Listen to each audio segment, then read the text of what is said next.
Right now I want to jump right into the governance aspect, because these so-called trade agreements, such as they were in Canada, we had the FTA and the NAFTA, but then there were other so-called trade agreements happening around the world, and there have been bilateral agreements. Canada has entered many other kinds of arrangements with Chile, with other countries in the world, and it's all been an incremental corporatization process and authority and power over our economy. And the economy, of course, is how we live. Within that economy, though, if we're a democratic society, we have social powers that has a mechanism of making rules to make life livable and tolerable and, better yet, good, healthy and happy and fulfilling for human beings. Unfortunately, that social power, that social mechanism interferes with the need of the very greedy, mega-corporate, military, financial elite for them to be able to extract the absolute maximum, just wring it out and leave us dry. And so, in their greed and in the rapid development of their power in the last, say, 20 years, they're now in a position that they've actually got the leaders of 3 countries. When I talk about they, let me just identify the they. We're talking about the chief executive officers, the financial, the military, people that have always been around. It's what I also refer to and other people refer to as the shadow government. They're the movers and the shakers. They're the force. They've always been there behind the scenes. They're the ones that decide who's going to be the contender for the Democratic Party, or the contender for the Republican Party, or the contender for the Liberal Party in Canada, or for the Conservative power. They're the movers and the shakers who pull the strings. They've always been there.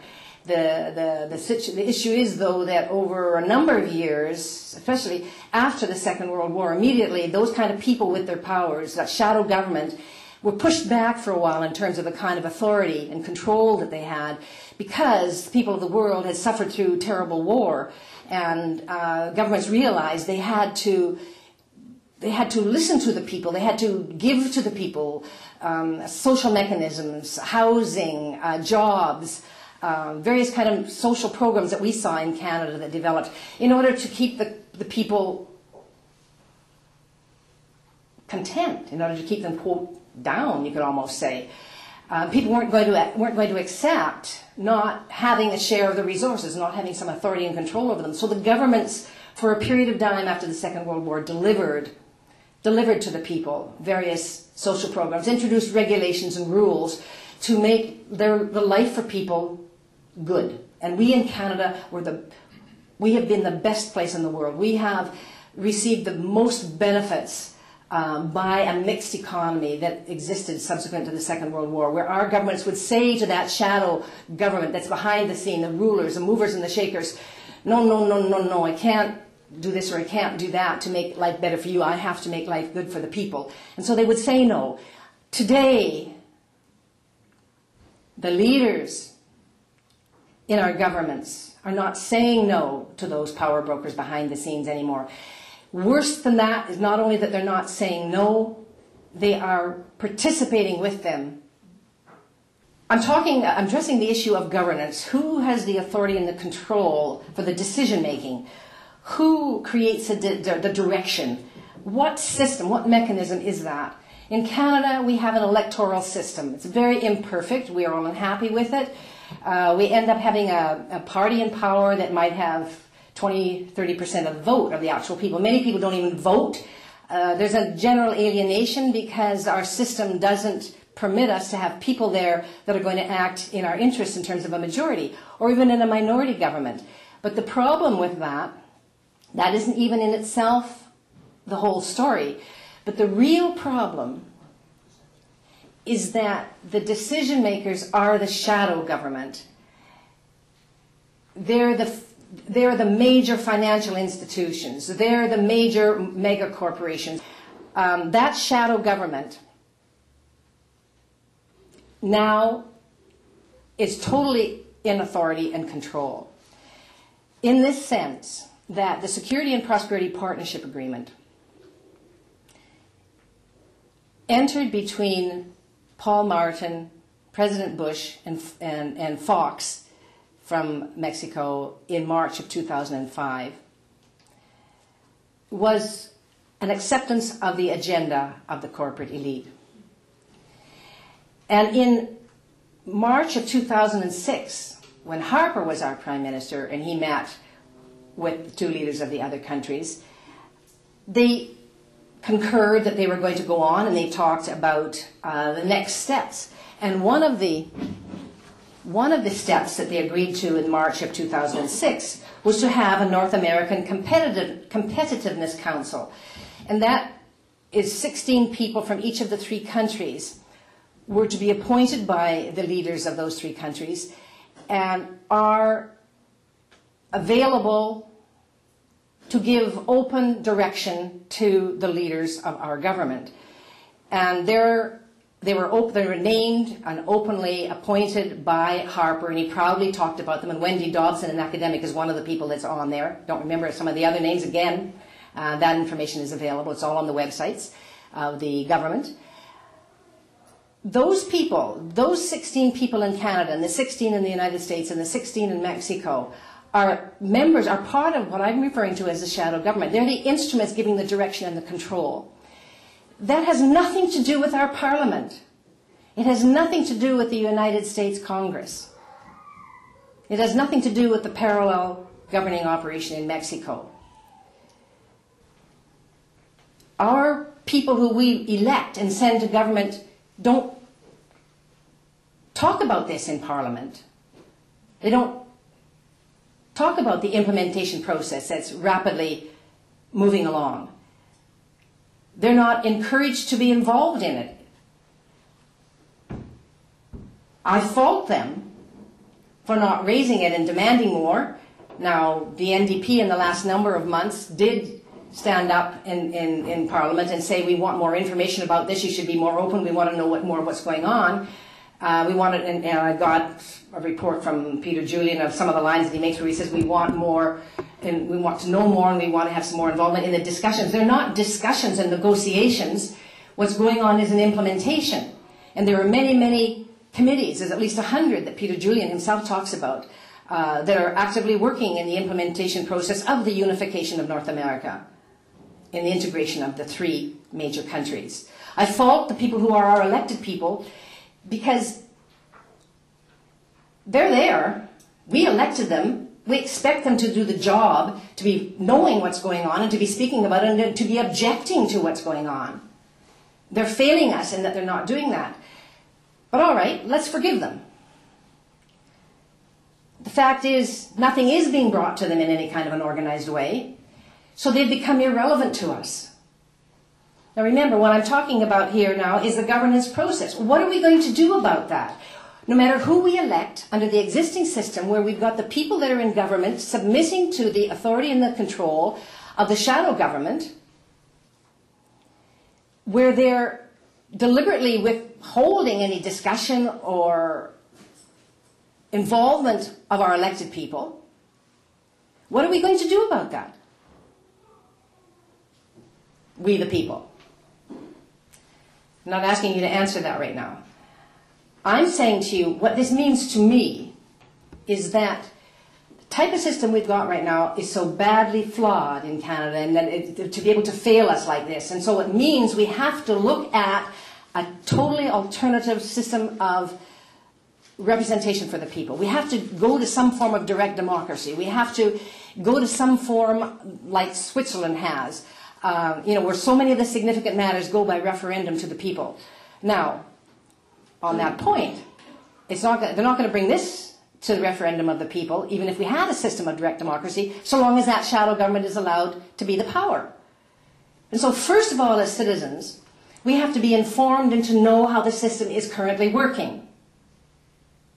And then secondly, as citizens, we have to decide, are we just going to be satisfied with that and let it happen? Or are we going to say no? And if we want to say no, then we have to say, all right, how are we going to change it? And we still have the remnants of a democracy, in that it's possible for us to have a meeting like this tonight and to talk about these things. It's possible for us to get together and to organize. And it's possible for us to dream up mechanisms to change it. That's not forbidden yet. That's coming. And I'm just simply saying to you, we're still in a state here where we can have a peaceful revolution. But it's still a revolution, and that means human beings, individual citizens of Canada, have to get off their butts and have to make some significant demands upon the people who are our elected people. We put them there to fight for us, and we have every right as individual citizens to go to them and demand that they say, this has got to stop. This is not acceptable. And we have every right then, if those people fail us, to say, right now in our system, the only way to do that is to refuse to vote for those people. That still matters in this country. And then that means each citizen has to look around at the alternatives that are available, legal alternatives in Canada, and look at the parties that are there and say, which parties are addressing these issues? If you can change your vote when you change your mind, that is what democracy is all about. Now polling.ca. Perpetual democracy doesn't mean that you have to vote every day. It just means that you have the right and the ability to vote anytime you want. And that is what perpetual democracy is all about.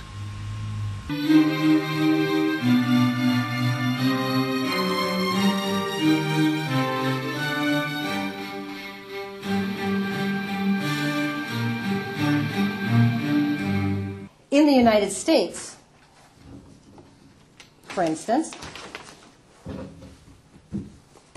there's a lot of more formal opposition to the North American Union, which is this integration of Canada, the United States, into Mexico, into an entity that goes beyond economic. It goes into everything, the military, the social. It goes into the total integration in a power base to give an elite group of people power to compete with 2 or 3 other forces in the world in the use and exploitation of the resources and in the exercise of power. Who's going to be the big gun in the world? We have nobody that I heard talking in Canada that's an elected person. We have no provincial government that's in Canada standing up and saying, this process has got to stop. We don't want it. We want you, the political party of a province, going forward and saying to the feds, this has got to stop. We don't want it. We have no municipal government in Canada talking about that. What we have in Canada are denials over and over. This is not happening. It's not happening. It's not happening. Here is a motion that came out of the state of Montana in 2007, introduced by someone by the name of D. Rice. It's a joint resolution of the Senate and the House of Representatives of the state of Montana opposing any effort to implement a trinational political government entity among the United States, Canada, and Mexico, opposing the Security and Prosperity Partnership of North America, opposing initiatives pursued in conjunction with the partnership that threaten the sovereignty of the United States, opposing a North American Union, and opposing the North American Free Trade Agreement superhighway system. Tell me, is this leading government body in the state of Montana and the United States of America, are they all nuts? Or is this some legitimacy and proof of what's really happening? And is this an indication to us of the abysmal failure of our political leaders in Canada? That we can't even get them to admit that this is going on at the federal or the provincial level. The reason these people in Montana and other states and other, even some cities, are opposing this is they recognize that under the situation of governance, under the Security and Prosperity Partnership Agreement arrangement and the agenda for the integrated North America is that we, the people, will have no redress. We, the people, will have no opportunity to direct and to exercise direction and to have any authority and control over the development, to have any opportunity or capacity to demand protections, to demand rules and regulations that help us to live good lives and safe lives and wholesome lives.